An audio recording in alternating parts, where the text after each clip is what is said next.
Now turn to Section 4. Section 4.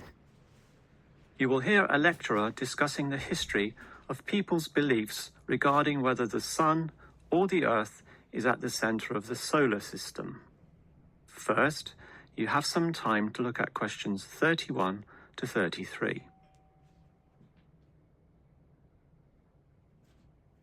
Now listen carefully and answer questions 31 to 33. In the night sky, the stars appear to revolve around the Earth, rising in the east and disappearing in the west. The Earth itself seems solid, fixed and stable, and such common sense perception suggests that the Earth is the center of the universe. This is known as geocentrism, with geo meaning Earth, and all pre-modern civilizations drew this conclusion. We now know, of course, that the Earth revolves around the Sun, and this is called heliocentrism, with helio meaning sun. But historically, it took quite a while for this to be deduced. As early as the 3rd century BC, an ancient Greek astronomer, Aristarchus of Samos, proposed heliocentrism, but received little support from his peers. Similarly, throughout subsequent history, isolated individuals proposed this new idea, but again, no one was listening. Geocentrism just seemed too logical to refute. Geocentrism also fitted the views of the established Christian Church, who could quote biblical passages such as, "The world also shall be stable, that it be not moved." Those who dared disagree were subject to accusations of heresy, often with dire punishments to follow. The trouble was, as the night sky was observed more closely, that simple revolution of the stars proved not so simple at all. In relation to the other stars, some steadily wandered in given directions, then sometimes reversed for months and disappeared altogether. They were called planets, meaning wanderers. In addition, the position of the Sun and Moon altered slightly over the year, and comets, those mysterious glowing spots, would come and go.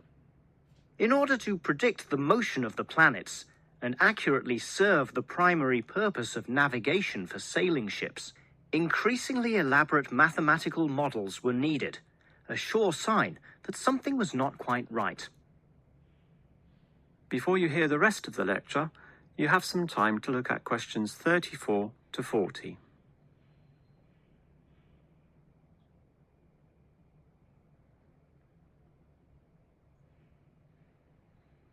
Now listen and answer questions 34 to 40. Heliocentrism, or the belief that the Sun is the center of the solar system, still needed a mathematically sound description before it could be scientifically accepted. And it was a Polish astronomer, Nicholas Copernicus, who in 1543 first published this. This event is sometimes referred to as the Copernican Revolution. Copernicus himself certainly feared the consequences of his proof, knowing full well it might invoke the anger of the established church. Probably for this reason, he waited until the last year of his life, when he was sick and dying, to release his findings. In addition, the preface of the book, written by a respected member of the church, stated that the model was not necessarily correct. As a result of this, there was no revolution whatsoever. In fact, the book received scant attention in the subsequent decades, apart from a few irate clergymen who angrily dismissed the whole scheme as irrelevant. Yet the following generations of astronomers did not always fare so well. The Italian scientist Galileo got into trouble, as did a fellow Italian with the surname Bruno, Giordano Bruno, who was burnt at the stake. Yet ultimately nothing could slow the spread of heliocentrism across Europe. It formed the basis of Isaac Newton's great work on the motion of the planets, a work which implied that even the Sun, around which the Earth circled, was itself in motion around a common center of gravity. No discourse about heliocentrism could finish without mentioning that, somewhat unbelievably, there still exist those today who choose to believe that the Earth is the center of the universe. Modern geocentrism is usually the result of literal interpretations of the Bible, which is the cornerstone of these people's beliefs. They, therefore, also believe in creationism, that is, that a God created everything, and while we may smile at this, it is sobering to consider that surveys have revealed that up to 10% of British people, 12% of Europeans, 20% of the USA, and 25% of the Middle East still hold the belief that the sun revolves around the Earth. One can only wonder what Copernicus would have thought of this. That is the end of section 4.